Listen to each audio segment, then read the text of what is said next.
오늘 본문은 빌립보 감옥에 갇힌 바울과 실라가 찬미 중에 큰 지진이 발생해 매인 것이 다 풀어지고 그 일로 인해서 간수와 그 가족들이 구원을 얻게 되는 극적인 사건을 묘사하고 있습니다.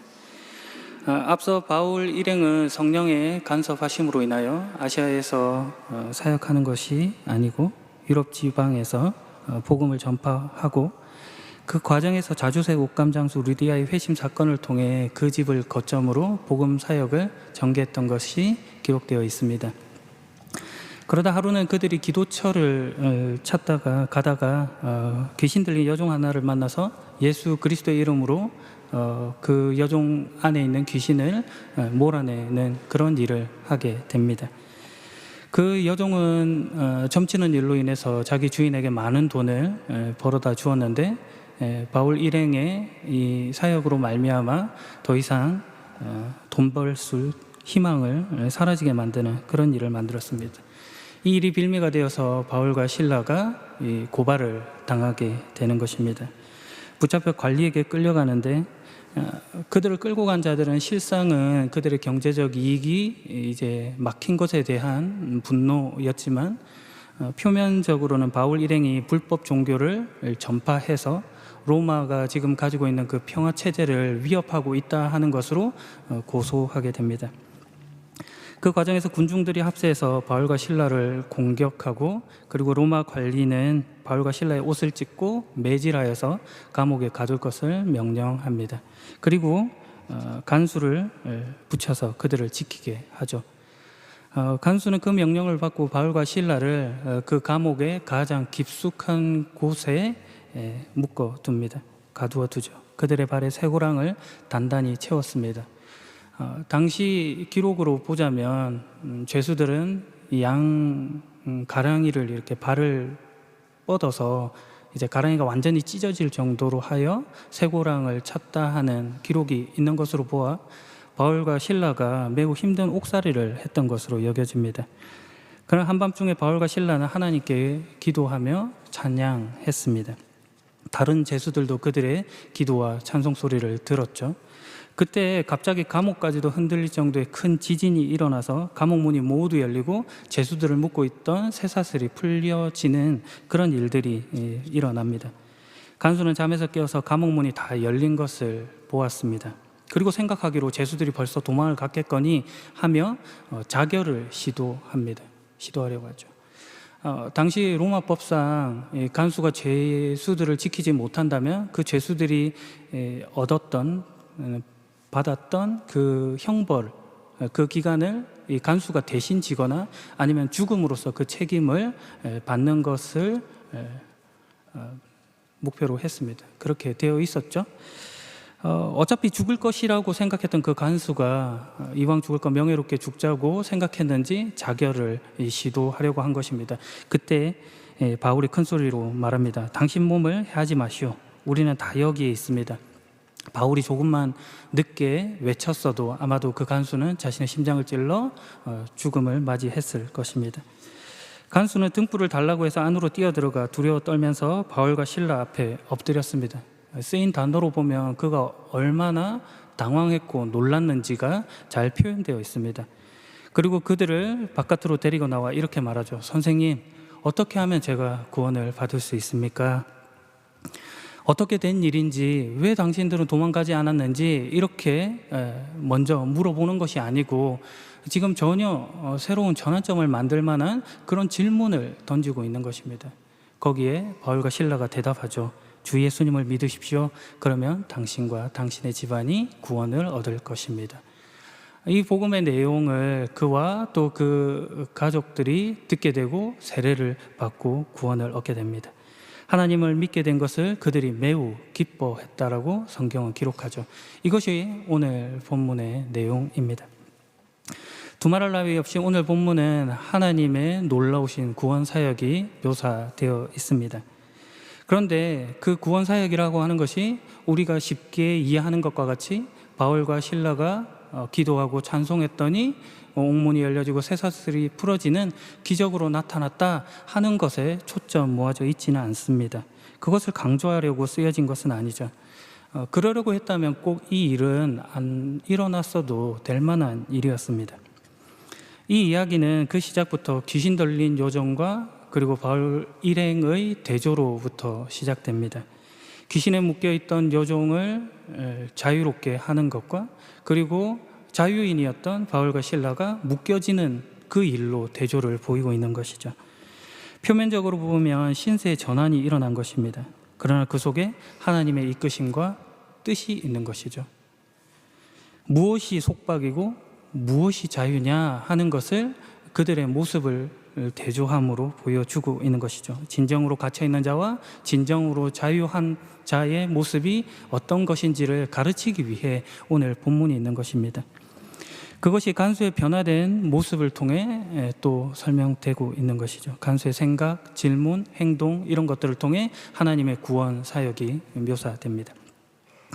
그러면 간수가 갇혀 있었던 속박은 무엇이고 그가 얻게 된 자유는 어떤 모습일까요?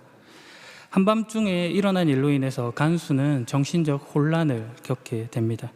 그 혼란은 간수가 지금까지 가지고 있었던 가치 체계 내에서 가질 수밖에 없었던 혼돈이었습니다. 옥문이 열리는 순간 간수는 자결하는 방법밖에는 그 문제를 풀 수 있는 실력이 없었습니다.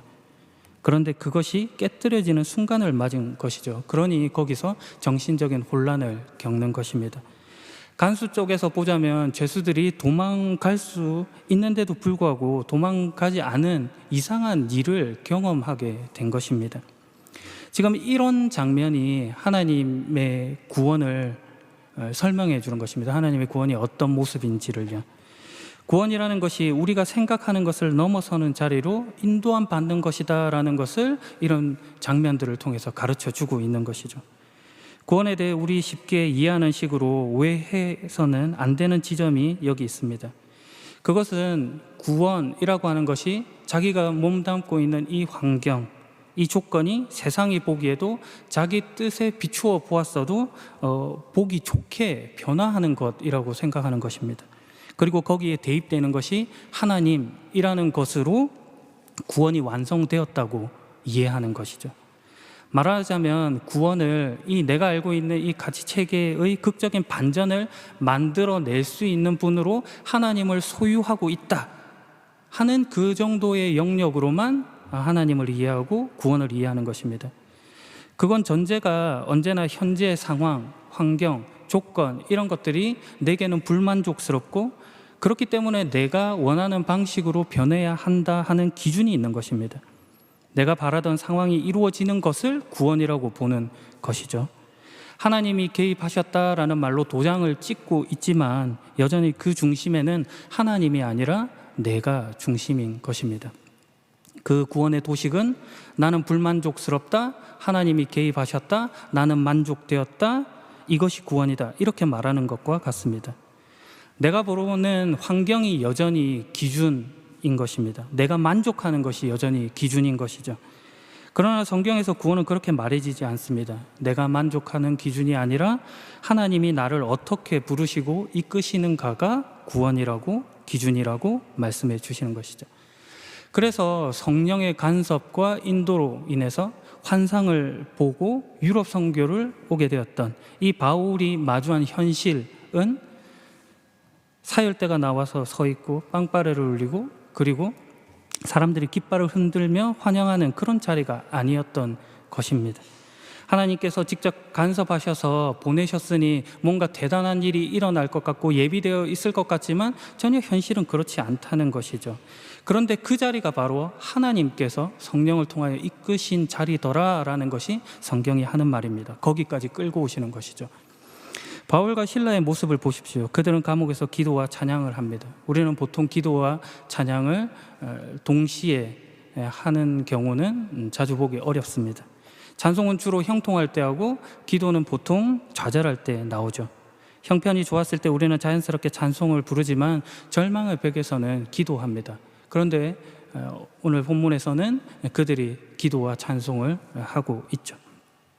이 두 가지가 함께 나올 수 있었던 이유는 하나님께서 그들의 시선을 환경이 아니고 하나님 자신에게 묶어 두셨기 때문입니다.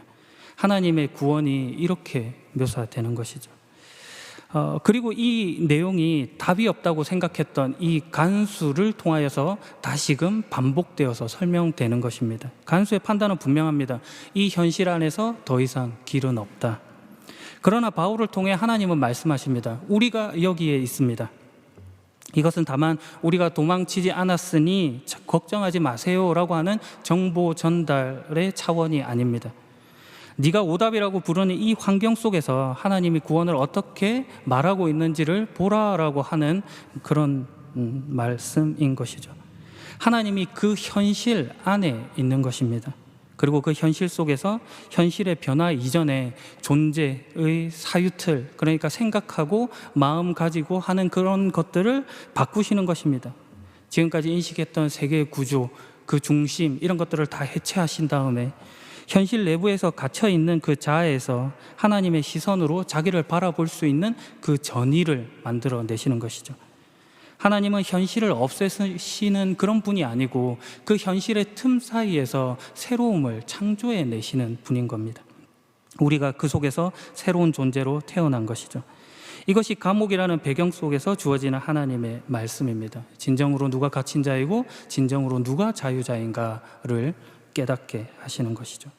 이걸 만드시기 위해 하나님께서 바울과 실라를 감옥 가운데 가두시는 것입니다. 다만 우리가 인정할 만한 모습으로 형통을 바랬다면 절대 일어나지 않았을 일인 것이죠. 귀신 들린 여종을 자유케 하신 그 바울과 실라를 묶어 두실 이유가 없었다는 것이 그런 차원에서 드린 말씀입니다. 그래서 하나님이 이걸 오늘 본문을 통해서 나타내시는데 이 방법, 이 방식을 택하였다는 것이 놀랍습니다. 매우 이상하게 말해지고 있다는 인상을 받죠. 제가 지금 이것이 이상하다라고 말하는 것은 우리가 오해할 만한 방식으로 하나님이 말씀하셨다라고 느껴지기 때문입니다. 왜 그러냐 하면 사도행전 12장만 봐도 알 수 있습니다. 사도행전 12장에는 헤롯이 교회를 박해하는 그런 장면이 있습니다. 그 과정 속에서 베드로가 붙잡혀 감옥에 들어가게 되죠. 베드로는 두 군인 사이에서 쇠고랑을 차고 있습니다. 사슬에 묶여 있죠. 그래서 잠들어 있는데 문 앞에는 경비병이 지키고 있고, 그런데 갑자기 주님의 천사가 나타나 이 빛을 감옥에 비추더니 베드로의 옆구리를 차는 겁니다. 그리고 사슬을 풀고 감옥에서 그를 직접 끄집어 내십니다. 첫 번째 경비병, 그리고 두 번째 경비병을 지나고 그리고 성으로 통하는 철문을 저절로 열리게 하신 다음에 이 베드로를 끄집어 내십니다. 하나님의 구원이 사도행전 12장에 이렇게 말해진다고요. 그렇다면 우리 생각하기에 지금 바울과 실라에게도 동일한 방식으로, 그 방법으로 하나님께서 하시면 될 것 같은데 그렇게 하지 않는다는 데서 이상하다고 말씀드리는 것입니다. 그러나 그럼에도 불구하고 이 사도행전 12장과 오늘 본문의 내용 그 핵심에서 차이가 있는 것은 아닙니다. 왜냐하면 사도행전 12장에서 베드로는 이렇게 고백하고 있기 때문입니다. 이제야 나는 이 모든 것이 실제라는 것을 알겠다. 자기에게 놀라운 일이 일어났지만 베드로는 처음 그 상황이 꿈인지 환상인지도 모르는 그 어수선함, 그 혼란 가운데 있었던 것입니다. 하나님의 구원이 바로 이런 모습인 것이죠. 우리의 상상을 넘어서서 우리의 기대, 우리의 상식, 우리가 예측하는 방식을 넘어서는 것으로 우리에게 다가오고 있다는 것을 지금 성경이 동일하게 보여주고 있는 것입니다. 물론 하나님께서 우리의 기대를 충족하시지 않는다거나 그것을 할 수 없다거나 하시기를 원하지 않는다거나 그렇지는 않습니다. 하나님이 하시고 그것을 원하십니다. 그러나 구원을 설명함에 있어서 그것이 초점으로 모아지고 있지는 않다는 그 말씀을 드리고 있는 것입니다. 그것을 넘어서는 더 큰 구원의 모습을 우리에게 지금 알려주고 있는 것이죠. 그것이 오늘 본문에서 간수가 하는 질문에 대한 대답으로 바울과 실라의 말 속에 담겨 있습니다. 주 예수님을 믿으십시오. 그리하면 당신과 당신의 집안이 구원을 얻을 것입니다. 이 말 속에는 네가 알고 있는 것이 전부가 아니다 하는 뜻을 내포하고 있는 것입니다. 당신이 생각하는 것이 전부가 아니라는 것을 한마디로 주 예수님을 믿으십시오라는 말로 설명하고 있는 것이죠. 단순한 종교적인 지금 초대를 하고 있는 것이 아니라는 말씀을 드리는 겁니다. 현실의 판단, 그리고 인생의 절망 속에서 이제 어떻게 살아야 하는지를 모르는 그 막막함, 자기 생각 속에서 그 논리를 넘어서는 다른 세계가 있음을 지금 예수님께서 선언하고 계신 것이죠. 간수로서는 도무지 상상할 수 없는 그 길을 지금 제시해 주고 있는 것입니다. 상황의 반전이 아닌 것이죠. 전혀 다른 새로운 세계의 출발, 그 시작을 지금 선포하고 있는 것입니다. 그러므로 우리는 물어야 합니다. 나는 지금 무엇에서 구원을 받고자 하는가? 내가 기대하는 구원은 내 환경의 반전인가? 아니면 내 존재의 재구성인가? 거기에 오늘 본문이 진정한 구원은 내 조건의 변화가 아니라 내 자리를 바꾸는 사건임을 제시해 주고 있습니다. 여러분 어떤지 모르겠습니다. 하나님, 이번 시험만 합격하게 해주세요. 지금까지 신앙생활 잘 해왔잖아요. 하나님 왜 안 들어주세요? 제가 뭘 그렇게 잘못했나요? 하나님 이 병만 고쳐주세요. 안 했던 봉사 열심히 할게요. 하나님 왜 살려주지 않으세요? 그렇게 많이 기도했는데. 하나님 수년 동안 꾸준히 예배드리고 11조하고 봉사했는데 제 삶에 아무 일도 일어나지 않아요. 비신자인 친구는 더 잘되고 잘 나가요. 하나님 공정하신가요? 하나님 언제까지 기다려야 돼요? 대체 뭘 얼마나 더 해야 응답해 주실 건가요? 혹 이런 질문들로 구원을 오해하고 있지는 않습니까? 이 기도들은 다 한 가지 전제를 가집니다. 내가 이렇게 했으니 하나님 어떻게든 해주세요 하는 그런 것이죠. 그 속에서 내가 세운 기준, 내가 원하는 정한 답을 요구하죠. 믿음이 아니라 거래를 하고 있는 것입니다. 하나님을 내 기준에 맞춰 움직이게 하려는 태도이죠. 잘되고 나아지고 그리고 해결되고 하는 이 환경 중심의 그 기대, 태도인 것이죠. 그러나 오늘 본문에서 대답은 분명합니다. 주 예수님을 믿으십시오. 그리하면 당신과 당신의 가정이 구원을 얻을 것입니다. 내가 무엇을 했는가가 아니라 하나님께서 예수 그리스도를 통해서 이미 이루어 놓으신 그 일을 보라라고 하시는 것입니다. 그것을 믿는 것이죠.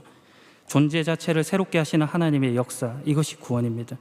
그런데 구원은 이것으로 끝나지 않습니다. 복음은 한 사람의 내면에서 시작하지만 그의 삶으로 확장되어 나타납니다. 구원이 사람의 존재가 바뀌고 삶의 흔적이 달라지고 말과 행동이 변화되는 열매로 나타나는 것이죠. 오늘 본문에 등장하는 간수의 모습을 통해서도 이것이 보여집니다. 간수가 바울과 실라를 대했을 때 모습은 자명합니다. 죄의 수인 것이죠. 죄인인 것이죠. 감옥 깊숙한 곳에 가두어둔 새우랑을 채워둔 대상인 것이죠. 그러나 하나님께서 일을 만드시고 그를 터치하시자 그가 바울과 실라를 대하는 태도가 달라집니다. 그것이 1차적으로는 그들을 부르는 호칭의 변화로 나타납니다. 선생님 이렇게 말하죠. 큐리오이라는 말, 큐리오스, 주님, 주라고 하는 뜻으로도 번역될 만큼 최상의 존경을 표현하는 그 존칭어입니다. 자신이 표현할 수 있는 최대 존경으로 지금 말하고 있는 거죠. 호칭이 바뀌었다는 것에서 관점의 변화가 지금 일어나고 있는 것입니다.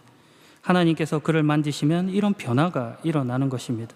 그래서 그가 바울과 실라를 통하여 하나님의 말씀을 들었을 때 그 가정과 그가 구원을 얻게 되는 것입니다. 하나님의 말씀이 필요한 지점이죠. 그날 밤 그는 바울과 실라를 데리고 자신의 집으로 데려가 상처를 씻어주고 그리고 식탁을 차려 음식을 대접합니다. 당시 실정법상 어긋나는 행동인 것이죠. 그가 그 일로 마주할 어떤 불이익 같은 것들을 감수하겠다고 하는 그런 변화가 일어나는 것입니다. 망하더라도 상관없다 하는 지점까지 가게 된 것이죠. 그리고 무엇보다도 중요하게 그와 온 가족이 하나님을 믿게 된 것을 매우 기뻐했다라고 성경은 기록합니다. 복음의 능력이 있어서 우리가 복음을 만날 때 이런 변화가 일어나는 것입니다. 하나님께서 절망의 감옥 가운데서도 자신의 구원을 이루시며 우리의 존재를 완전히 새롭게 하십니다. 우리의 상상을 뛰어넘는 구원으로 단지 과거의 죄를 용서받는 것뿐만 아니라 새로운 삶의 여정을 떠나는 새로운 관계로서의 변화, 전이를 만들어내는 것이죠. 오늘 우리 각자의 절망과 감옥의 현실 속에서도 하나님께서 여전히 역사하시고 우리를 자유와 희망으로 인도하심을 믿으시길 바랍니다. 마지막 이야기로 설교를 마무리하려고 합니다. 한 부부가 고아원을 방문해 입양하는 할 아이를 찾았습니다. 그곳에 많은 아이들이 있었죠. 대부분의 아이들이 환한 미소와 함께 웃음을 짓고, 그리고 잘 정리정돈된 자신과 그리고 삶의 모습을 보여주고, 그리고 자신의 선택을 기다리고 있습니다. 그런데 다른 한편에서는 한 아이가 웅크리고 앉아 있습니다. 그 아이는 몸이 조금 불편했고 말도 느리고 아무도 그를 보지 않는다고 생각하여 자포자기한 상태로 움츠려 들고 있었죠. 그러나 놀랍게도 그 부부는 그 아이를 선택합니다. 이 고아원의 원장이 물어봐요. 왜 이 아이인가요? 다른 아이는 더 건강하고 그리고 더 똑똑하고 준비도 되어 있는데, 그때 부부가 이렇게 말합니다. 그 아이는 아무런 기대를 하지 않더군요. 아무도 자신을 선택할 거라고 생각하지 않았어요. 그래서 우리는 꼭 이 아이여야만 한다고 생각했습니다. 하나님께서 베푸신 구원의 모습이 이 이야기 속에 있는 것 같습니다. 구원이란 우리가 자격을 갖추었기 때문에 주어지는 것이 아닙니다.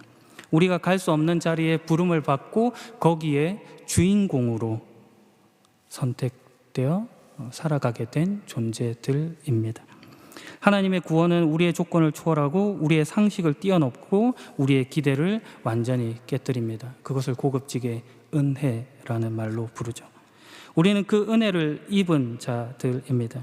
이제 복음 앞에 자신을 새롭게 정의할 수 있게 된 자들인 것이죠.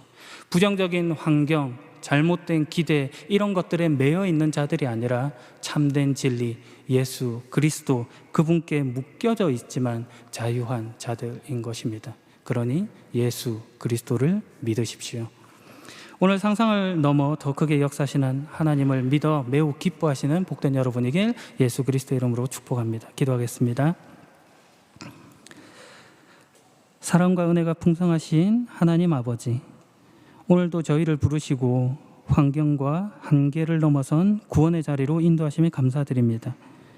우리의 연약함과 실패에도 불구하고 변함없는 사랑으로 우리를 붙드시고 새로운 삶으로 다시 세워주시는 은혜를 찬양하고 감사합니다. 주님, 때로는 절망과 어려움 속에 갇혀 희망을 잃을 때가 많습니다. 그러나 주님 하실 일을 기대하겠습니다. 우리의 상상을 넘어서시는 하나님의 구원을 바라보겠습니다. 어둠 속에서도 빛을 잃지 않는 신실한 자녀로 살아가겠습니다. 오늘도 나와 우리 가정에 구원을 가져다 주시는 예수 그리스도의 이름으로 기도합니다. 아멘.